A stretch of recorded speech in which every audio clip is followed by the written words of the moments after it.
Hello students, welcome back. तो dear students, आज हम लोग डिस्कस करेंगे प्रैक्टिस सेट 16वें को। एंड गाइस, इससे पहले हमने 15 प्रैक्टिस सेट डिस्कस कर लिए हैं। अगर वो आपने नहीं देखे अभी तक तो चैनल की प्लेलिस्ट में जाइए, वहाँ से वॉच कीजिए। तो चलिए बढ़ते हैं आगे। तो गाइस, डायरेक्शन आपके सामने है। डायरेक्शन है 1 से 3 तक। वीडियो को पॉज कीजिए, खुद कीजिए, उसके बाद डिस्कस करते हैं। एंड गाइस, कमेंट में बताइए कि आपका स्कोर क्या रहता है हर बार। तो चलिए, कह रहा है find out error parts in the sentence. तो हमें क्या करना है, जो एरर पार्ट्स हैं उन्हें फाइंड आउट करना है। तो क्वेश्चन नंबर फर्स्ट की बात करें तो कह रहा है everybody in the school, everybody in the school has left early, has left early. तो गाइस, यहाँ तक तो एकदम सही है, यहाँ तक एकदम सही है, क्योंकि एवरीबॉडी के बाद जो पॉजेसिव प्रोनाउन आता है, जो भी पॉजेसिव केस आता है वो हैज आता है। क्लियर? तो यहाँ तक तो मिस्टेक नहीं है। चलिए बढ़ते आगे। Everybody in the school has left early. अब यहाँ पर दे रखा है क्यूटी, क्वेश्चन टैग। तो क्यूटी दे रखा है क्वेश्चन टैग। तो गाइस, आपको समझना क्या है, कभी भी अगर क्या आता है एवरीबॉडी, कभी भी अगर एवरीबॉडी आता है तो इसके बाद जो भी प्रोनाउन आता है वो हैव आता है, सॉरी दे आता है। इसके साथ प्रोनाउन क्या आएगा? दे आएगा। तो सिंपल सी बात है, दे आएगा। तो यहाँ पे दे आएगा, दे प्लुरल होता है, तो प्लुरल में यहाँ पे क्या हो जाएगा? हैव। क्लियर? तो यहाँ पे हैव भी आ रहा है, ये भी सही है। अब क्या समझना है कि कभी भी अगर हम लोग क्यूटी करते हैं, क्वेश्चन टैग करते हैं, तो क्वेश्चन टैग में हम लोग क्या करते हैं, जो सेंटेंस नेगेटिव होता है उसे अफर्मेटिव कर देते हैं, जो अफर्मेटिव होता है उसे नेगेटिव कर देते हैं। मैं फिर से दोहरा रहा हूँ, कभी भी अगर हमें क्यूटी करना होता है तो सेंटेंस अगर नेगेटिव होता है तो उसे असर्टिव अफर्मेटिव कर देते हैं, अगर अफर्मेटिव होगा तो नेगेटिव कर देते हैं। सिंपल सी बात है। सेंटेंस कैसा है? एकदम अफर्मेटिव है, तो सिंपल सी बात है, हम यहाँ पे क्या कर देंगे? नेगेटिव कर देंगे। तो हैव में हमने हैव नॉट कर दिया तो नेगेटिव हो गया, तो यहाँ तक एकदम सही है। इसका आंसर हो जाएगा नो एरर, नो एरर। कोई एरर है ही नहीं इसमें। क्लियर? एक बार फिर समझते हैं। एवरीबॉडी के बाद जो भी आता है ना प्रोनाउन, वो दे आता है। सिंपल। जब दे आएगा तो यहाँ पे हैज के बदले में क्या हो जाएगा? हैव हो जाएगा। और यहाँ पे अफर्मेटिव है तो यहाँ पे क्या हो जाएगा? नेगेटिव। क्लियर? चलिए बढ़ते हैं आगे। Yes, question number 2। अगर मैं क्वेश्चन नंबर 2 की बात करूँगा इस, तो इसके कह रहा है Radhika is not able to cope up with any difficulty. तो अगर मैं इसके आंसर की बात करूं तो इसके बी पार्ट में एरर रहेगी। गाइस, यहाँ पे कोप अप नहीं आना, क्योंकि यहाँ पे आना है केवल कोप विद। क्या आना है? Cope with. कोप विद का मतलब होता है सामना करना, सामना करना। तो Radhika is not able, Radhika योग्य नहीं है, टू कोप विद, सामना करने के लिए, एनी डिफिकल्टी, किसी भी डिफिकल्टी का। चलिए बढ़ते आगे। इसमें नो एरर, इसमें बी पार्ट। चलिए, much water has phloem. Question number 3, much water has phloem under this bridge. यानी कि जो अधिक पानी, यानी कि इस ब्रिज में, यानी कि इस ब्रिज के जो अंडर है ना, उसमें बहुत पानी बह चुका है। यानी कि इस ब्रिज में क्या हुआ है कि बहुत पानी बह चुका है।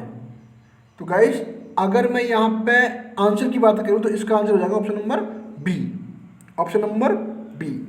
यहाँ पे जो फ्लॉन दे रखा है वो सही नहीं दे रखा। यहाँ पे हम फ्लॉन की जगह पे कर देंगे फ्लोड। हम यहाँ फ्लॉन की जगह पे फ्लोड कर देंगे। अब ऐसा क्यों करते हैं वो समझते हैं कॉन्सेप्ट। तो गाइस, एक होता है फ्लो,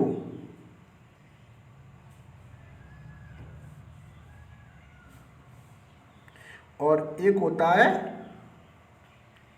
फ्लाई। तो गाइस मैं अगर फ्लो की बात करूं तो फ्लो का मतलब होता है बहना। क्या होता है? बहना। और फ्लाई का मतलब, एक सेकंड, ये क्या हो गया?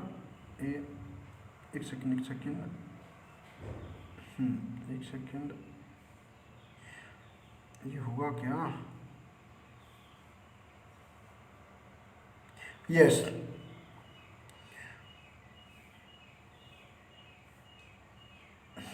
अब ठीक है। तो गाइस फ्लाई का मतलब क्या होता है? उड़ना। ठीक है, फ्लो का मतलब बहना, फ्लाई का मतलब उड़ना। तो सिंपल सी बात है। तो गाइस अगर मैं इसकी बातें करूं सेकंड और फर्स्ट फॉर्म के बारे में, तो इसकी सेकंड और फर्स्ट फॉर्म होती है फ्लोड। यही फर्स्ट होती है, यही, सॉरी एक सेकंड, सॉरी मैं क्या कह रहा हूँ, हाँ, यही सेकंड होती है और यही कौन सी होती है? थर्ड। यही इसकी सेकंड फॉर्म होती है और यही थर्ड फॉर्म होती है। अगर मैं बातें करूं फ्लाई की, तो इसकी सेकंड फॉर्म होती है फ्लू और थर्ड फॉर्म होती है फ्लॉन। तो सिंपल सी बात है, फ्लॉन।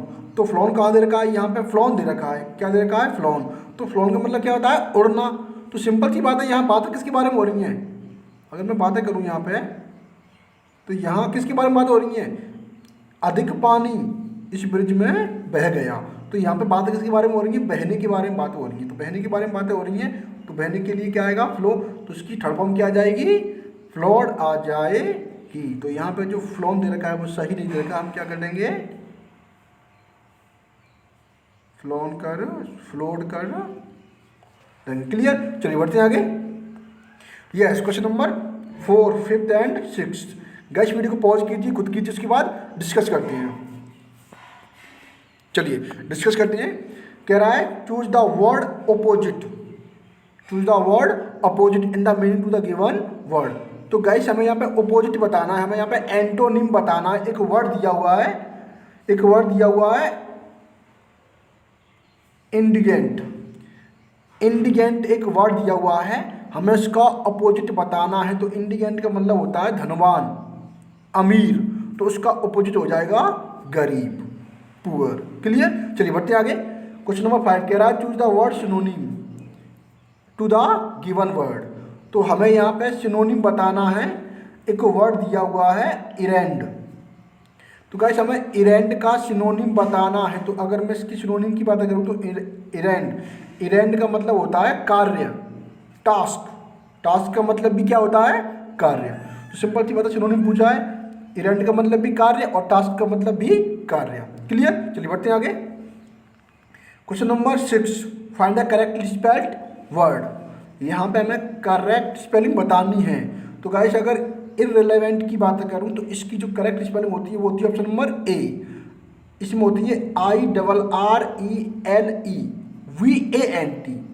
LEVANT, irrelevant. इसका मतलब होता है असंगत। इसका मतलब रिलेवेंट का मतलब क्या होता है? संगत, और इररिलेवेंट का असंगत। क्लियर? चलिए बढ़ते हैं आगे। Yes, question number, sorry direction है 7 और 8 की। वीडियो को पॉज कीजिए, डिस्कस करते हैं, ठीक है, इसके बाद। चलिए बस बढ़ते हैं आगे।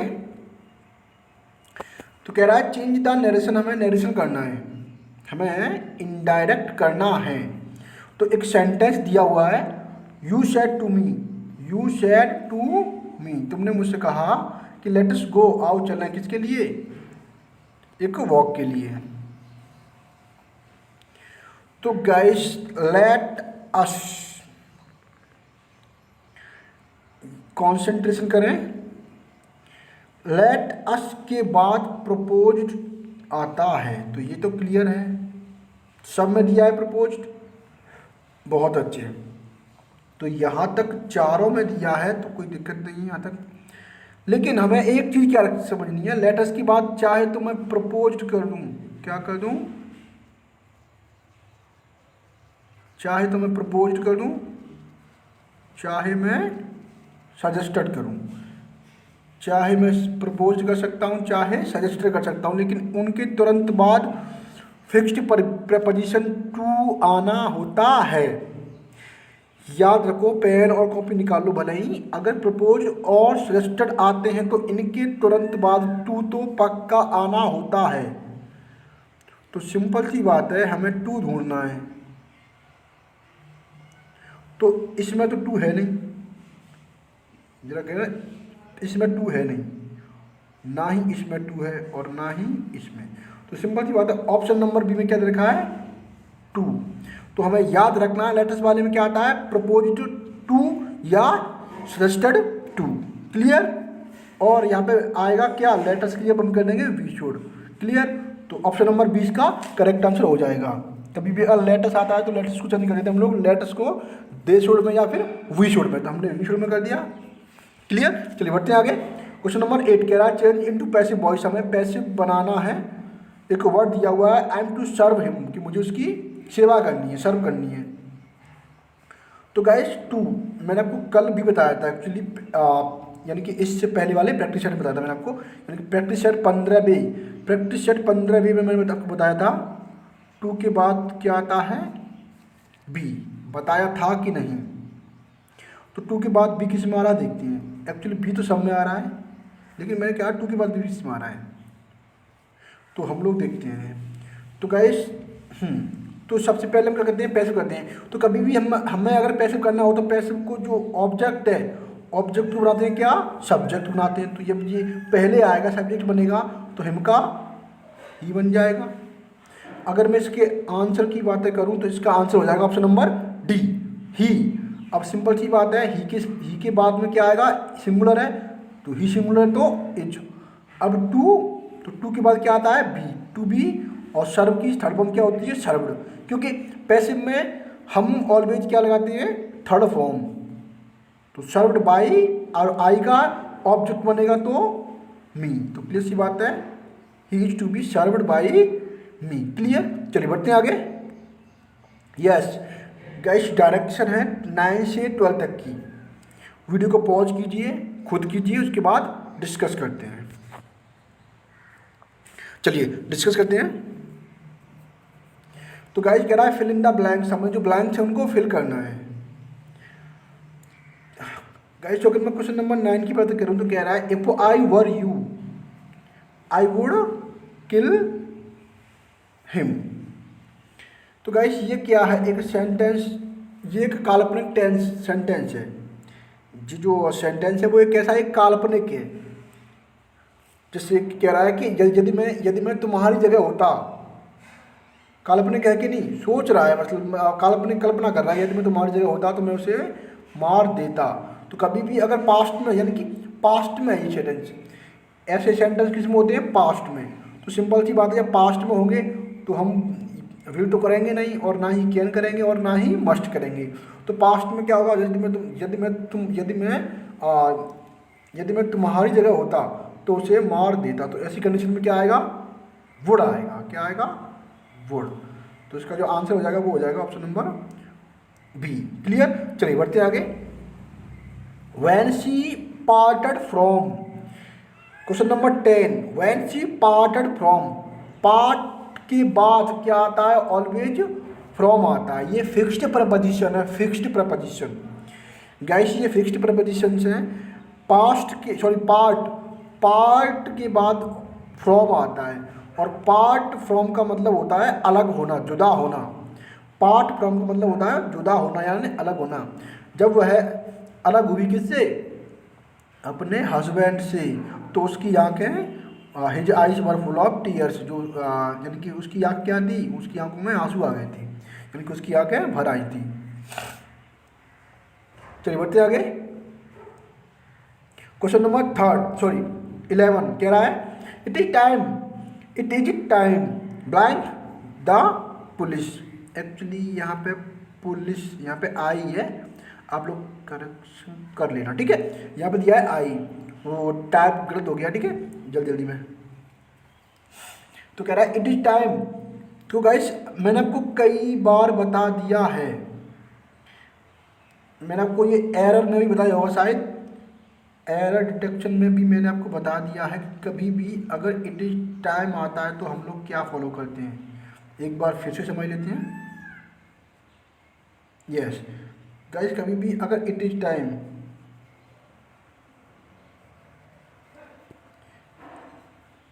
इट इज हाई टाइम,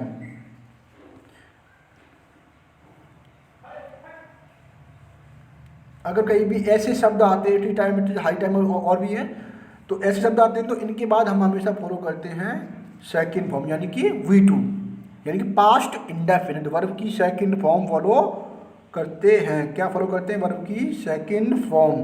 तो सिंपल सी बात है, it is time we informed, second form क्या आएगा? इन्फॉर्म्ड आ जाएगा। हैव नहीं आना, ना इन्फॉर्म्स आना है, या ना ही विल इन्फॉर्म आना है। तो क्या आ जाएगा इसमें? It is time, it is high time, it is equal time. ऐसे अगर कभी भी सेंटेंस आते हैं तो इट इज टाइम के साथ हमेशा हम फॉलो करते हैं इन्फॉर्म, यानी कि सेकंड फॉर्म V2। क्लियर? चलिए बढ़ते हैं आगे। Question number 12, he met with, question number sorry इसका जो आंसर हो जाएगा वो हो जाएगा बी।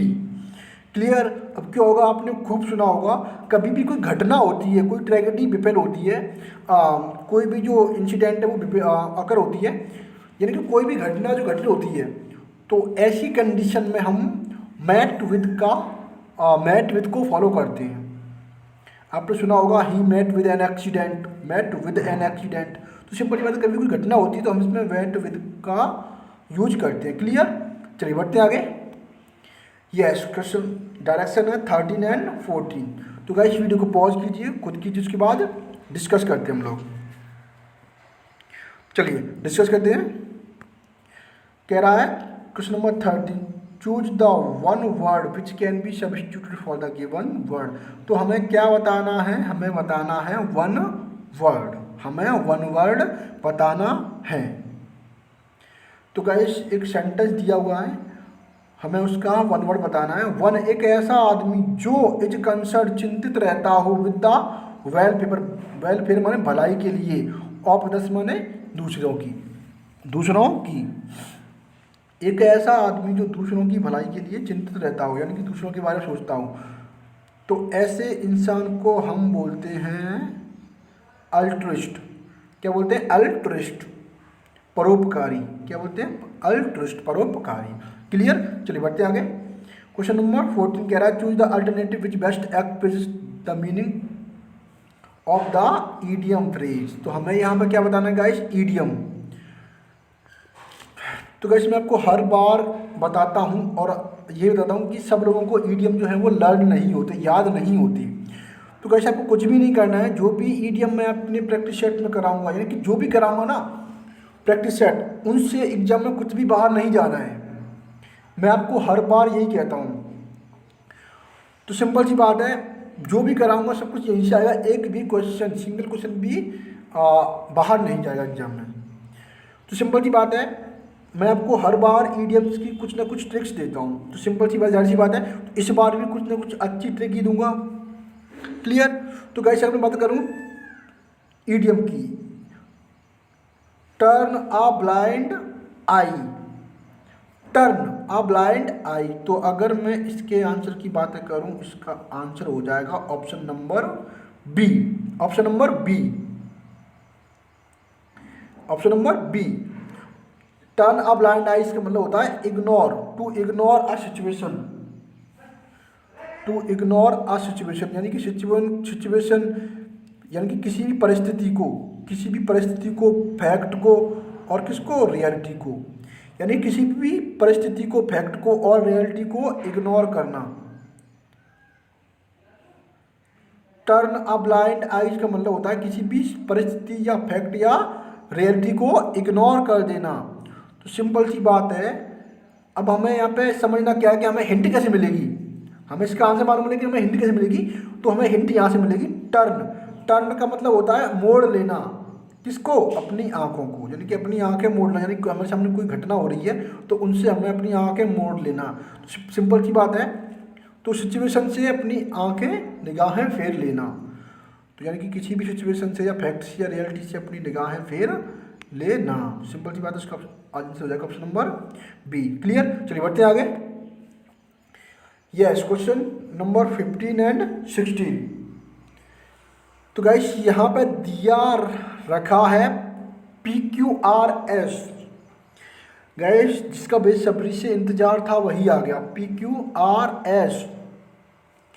तो गाइस आपने अब तक 15 प्रैक्टिस सेट कर लिए हैं, तो 15 प्रैक्टिस सेट यानी कि 15 PQRS कर लिया आपने। तो सिंपल सी बात है, आपको आइडिया लग ही गया होगा कि PQRS और हमारा जो पैसेज है वो हम कैसे सॉल्व करते हैं। तो गाइस फटाफट से इसे कर दीजिएगा और कमेंट में बताइए कि आपका स्कोर क्या रहा। तो चलो डिस्कस करते हैं हम लोग। तो गाइस P, यहाँ पे P दे रखा है, P में दे रखा है वू। तो सिंपल सी बात है, P क्या, सॉरी वू क्या है? एक रिलेटिव प्रोनाउन। क्या है? एक रिलेटिव प्रोनाउन। तो सिंपल सी बात है, रिलेटिव प्रोनाउन है। तो मैंने आपको पहले ही कहा था कि रिलेटिव प्रोनाउन, तो प्रोनाउन से क्या कभी कोई यानी कि प्रोनाउन कभी भी सेंटेंस में नहीं आ सकता पहले, अगर उससे पहले कोई नाउन आया है तो। सिंपल सी बात है, पहले क्या आएगा? नाउन आएगा। तो हमें इसके लिए, तो मैंने आपसे ये भी कहा था कि प्रोनाउन में क्या होता है, प्रोनाउन में जो वर्ब होती है वो किसके आती है? इसके एंटीसीडेंट के अकॉर्डिंग आती है। चलो ये हम बात देखेंगे, ठीक है। तो इससे पहले कोई हमें नाउन चाहिए, नाउन यानी कि जो, वो का मतलब क्या है? जो। अब ये जो किसके लिए आया है, तो उसके लिए कोई नाउन चाहिए कि नहीं? तो सिंपल सी बात है, यहाँ पे पी तो पहले होना नहीं है। तो यहाँ पे हम बात करें आर, आर यहाँ पे पहले हो जाएगा। तो यहाँ पहले क्या आएगा? आर आएगा पहले। क्लियर? तो पहले यहाँ पे आर आना है। तो I have always known him, मैं उसे, यानी कि I have always known him to, इसके बाद आएगा S. I have always known him to be an honest person. ये ऑनेस्ट पर्सन क्या है? एक नाउन है। क्या है? एक नाउन। और उसी के लिए क्या आया है? ये प्रोनाउन। तो सिंपल सी बात है, I have known him to be an honest person, कि मैं उसे जानता हूँ किसके रूप में? आई हैव, यानी कि मैं उसे जान चुका हूँ किसके रूप में? यानी कि मैंने उसे जाना है किसके रूप में? एक ऑनेस्ट पर्सन के रूप में। तो मैंने उसे एक ऑनेस्ट पर्सन के रूप में जाना है। वो, अब क्या आएगा? पी, जिसने वर्क, काम किया, फॉर द, किसके लिए? अब काम किसके लिए किया था? For the uplift of the poor, गरीबों की अपलिफ्ट के लिए। तो सिंपल सी बात है, आर, आर के बाद एस। तो सिंपल सी बात है, आर के बाद एस। तो यहाँ पे स्टार्टिंग में आर आएगा, फिर एस आएगा, फिर पी, फिर क्यू। तो R S P Q, option number C. Option number C is the correct answer of the question. चलिए बढ़ते हैं आगे। क्वेश्चन नंबर 16 कह रहा है, what is the noun form of the imitate. हमें इमिटेट का नाउन फॉर्म बताना है। तो गाइस इमिटेट, इमिटेट की मैं बातें करूं तो इसकी जो हिंदी निकल के आती है, हिंदी में वो निकल के आता है नकल करना, अनुकरण करना, नकल करना। तो गाइस मैं इसके आंसर की बात करूं तो इसका आंसर हो जाएगा इमिटेशन, नकल, अनुकरण। इसका आंसर हो जाएगा imitation, option number A. Clear? चलिए बढ़ते हैं आगे। यस, यस गाइस, यस, यहां पे आ गया पैसेज, यहां पे दे रखा है पैसेज। तो गाइस मैं आपसे फिर से कह रहा हूं, अपने 15 प्रैक्टिस सेट्स जो है कर लिए हैं। तो सिंपल सी बात है, 15 प्रैक्टिस सेट में आपको इसका भी आइडिया लग गया होगा कि हम पैसेज को कैसे सॉल्व करते हैं। तो गाइस वही रूल्स यहाँ पे भी हम लोग फॉलो करेंगे। तो आपको कुछ नहीं करना है। मैंने आपसे स्टार्टिंग में क्या कहा था? मैंने आपसे कहा था कभी भी अगर हमें पैसेज हल करना होता है, सॉल्व करना होता है, तो उसके लिए हम लोग क्या करते हैं? हम लोग डायरेक्टली क्वेश्चंस पे जाते हैं। हमें पैसेज पूरा नहीं पढ़ना होता, क्योंकि एग्जाम में हमारे पास इतना टाइम ही नहीं होता है। तो सिंपल सी बात है, हमें डायरेक्टली कहाँ पे जाना होता है? हमें जाना होता है क्वेश्चंस पे। तो डायरेक्टली हम जाएंगे यहाँ भी क्वेश्चंस पे। तो क्वेश्चन नंबर 17, क्वेश्चन नंबर 17। तो ये अगर मैं इसकी बातें करूं, क्वेश्चन नंबर 17, तो ये कह रहा है कह रहा है द पीरियड यानी कि जो टाइम है, यानी कि जो अवधि है बिटवीन किसके बीच की, 1837 से लेकर 191 इनके बीच में जो अवधि है, उस अवधि को यानी कि इतनी अवधि को किसके रूप में जाना जाता है, जाना जाता था। तो यानी कि जो समय है ये इतना समय, इस यानी कि इस समय के बीच को कितने यानी कि किसके रूप में जाना जाता है। तो हमें डायरेक्टली अब कहाँ पे जाना है, अब हमें जाना है, एक सेकेंड,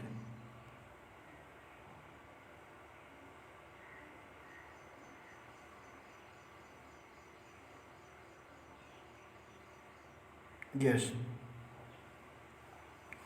तो गाइस हमें कहाँ पे जाना है, एक सेकेंड में दोबारा से कर देता हूँ। हाँ, द पीरियड बिटवीन यानी कि इनके बीच का समय, इनके बीच का समय वाज नॉन जाना जाता था, कैसे, किसके रूप में जाना जाता था। तो डायरेक्टली हमें अब कहाँ जाना है, हमें जाना है पैसेज पे। तो द हिस्ट्री ऑफ ब्रिटेन यानी कि ब्रिटेन के इतिहास में द पीरियड फ्रॉम ये दिया गया है, यानी कि इतना, यानी कि इन दोनों के बीच का समय इज नॉन जाना जाता है किसके रूप में, विक्टोरिया की एज के रूप में। तो सिंपल सी बात है, option number D, option number 4 इसका आंसर हो जाएगा, किसके रूप में, विक्टोरिया के एज के रूप में। क्लियर, चलिए बढ़ते आगे। ऑप्शन नंबर 4, क्वेश्चन नंबर 18 कह रहा है डिकेंस, यहाँ पे एक कैरेक्टर है डिकेंस, कोई नाम है। तो डिकेंस जो है वो बिकेम फेमस, फेमस हुआ फॉर डिपिक्टिंग के लिए द लाइफ, यानी कि डिपिक्टिंग लाइफ के लिए ऑफ की, किसकी, यानी कि जो डिकेंस है वो किसकी डिपिक्टिंग लाइफ के लिए फेमस हुआ था। तो गाइस आज का पैसेज बहुत ही सिंपल है, बिल्कुल इजी है। तो ठीक है, अगर मैं इसके आंसर की बातें करूं, जो डिकेंस है, डिकेंस जो कि डिकेंस है ना, डिकेंस यानी कि डिपिक्टिंग की, यानी कि कैसी लाइफ के लिए फेमस हुआ था। तो इसका आंसर हो जाएगा option number A, option number A. अब ये कहाँ दे रखा है, ये दे रखा है यानी कि जो in the history of Britain, Britain के इतिहास में जो इतने समय का, इतने यानी कि इन दोनों के बीच का समय है वो विक्टोरिया के एज के रूप में जाना जाता है। द पीरियड यानी कि ये समय शो दिखाता है, ये समय दिखाता है लॉन्ग, एक लंबी और परस्पर संपन्न रीन को, शासन को। ये समय एक लंबे और संपन्न शासन को दिखाता है, किसके, क्वीन विक्टोरिया, विक्टोरिया के कहाँ, इंग्लैंड में। तो एक कैरेक्टर आ गया चार्ल्स डिकेंस। तो चार्ल्स डिकेंस एक नाम है। तो Charles Dickens was the most popular novelist, जो चार्ल्स डिकेंस है एक बहुत ही पॉपुलर नोवेलिस्ट था ऑफ दिस पीरियड, इस समय का, इस अवधि का। तो ही बिकेम, अब यहाँ पे दे रखा है गाइस देखिए, तो बहुत ही नोवेलिस्ट था वो। अब यहाँ से रखा है ही बिकेम फेमस, अब वो फेमस हुआ किसके लिए, फॉर हिज डिपिक्शन, अपने डिपिक्शन के लिए, किसके, अब डिपिक्शन किसका था, of the life of working class का, और किसका, इंट्रिकेट प्लॉट्स। इंट्रिकेट का मतलब होता है, इंट्रिकेट का मतलब होता है जटिल, जटिल, और प्लॉट्स का मतलब होता है षड्यंत्र। तो जो वह फेमस हुआ किसके लिए, for his depiction of the life, अपनी लाइफ के डिपिक्शन के लिए, और किसके लिए, वर्किंग क्लास, इंटीग्रेट और plots and sense of humour, sense of humour, sense of humour. तो गाइस यहाँ से यहाँ तक दे रखा है, आप देख सकते हो, यहाँ से यहाँ तक। तो सिंपल सी बात है, ऑप्शन नंबर ए यहाँ पर दिया है the working class comma indicate plots and lack of humour. तो सिंपल सी बात है, पूरा का पूरा यहाँ पे रखा है, हमें कुछ भी नहीं करना, कुछ भी नहीं करना। पैसेज तो बहुत ईजी है आज का, डायरेक्टली हमें पैसेज को पढ़ के डायरेक्टली हमें आंसर रख देने हैं। क्लियर, चलिए बढ़ते आगे। Yes, question number 19, question number 19। तो गाइस अगर मैं क्वेश्चन नंबर 90 के बारे में बातें करूँ, क्वेश्चन नंबर 90 के बारे में बातें करूँ, तो यहाँ पर दिया गया है एक सेकंड में ये पूरा हटा देता हूँ, ठीक है। यस, क्वेश्चन नंबर 90 के बारे में बताऊँ, कह रहा है Dickens characters were drawn from, यानी कि जो डिकेंस का जो कैरेक्टर है ड्रॉन फ्रॉम, कहाँ से ड्रॉ, इसे ड्रॉ की टर्म क्या है ड्रॉन, उसे कहाँ से ड्रॉ किया गया, तो गाइस यहाँ पे दे रखा है ये। तो इसका जो आंसर की बातें करूँ मैं, तो इसका जो आंसर हो जाएगा वो हो जाएगा ऑप्शन नंबर 3। क्या हो जाएगा ऑप्शन नंबर 3। अब कैसे यहाँ पे रखा है drawn from the everyday life, तो सिंपल सी बात है, जो उसका कैरेक्टर है वो एवरीडे लाइफ से ड्रॉन किया गया था, and the world around him, these character were such that leaders could, ये क्या रिलेट है, ये कुछ भी हो, चलो रिलेट टू देम, ठीक है। सिंपल सी बात है, हमें कुछ नहीं करना, यहाँ पे लगा है drawn from everyday life and the world around him, तो सिंपल सी बात है यहाँ पे ये दे रखा है everyday life and the world around him. Clear, चलिए बढ़ते हैं आगे।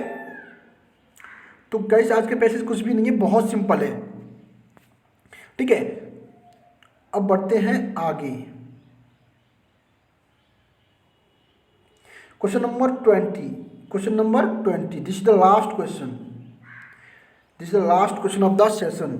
तो कह रहा है what is the synonym of vast, तो गाइस हमें वास्ट का सिनोनिम बताना है, यहाँ दे रखा है वास्ट, तो हमें वास्ट का जो है सिनोनिम बताना है। तो गाइस वास्ट का मतलब क्या होता है विशाल, बहुत बड़ा, विशाल, तो इसका आंसर हो जाएगा लार्ज, ऑप्शन नंबर 3, इसका आंसर हो जाएगा लार्ज, ऑप्शन नंबर 3। क्लियर, तो गाइस ये तो रहा हमारा आज का practice set, and guys I hope को आपको बहुत अच्छे समझ में आ गया होगा। एंड गाइस वीडियो को फटाफट से अपने सभी दोस्तों के साथ शेयर कर दीजिएगा, एंड कमेंट बॉक्स में बताइए कि आपका स्कोर क्या रहा। तब तक के लिए जय हिंद।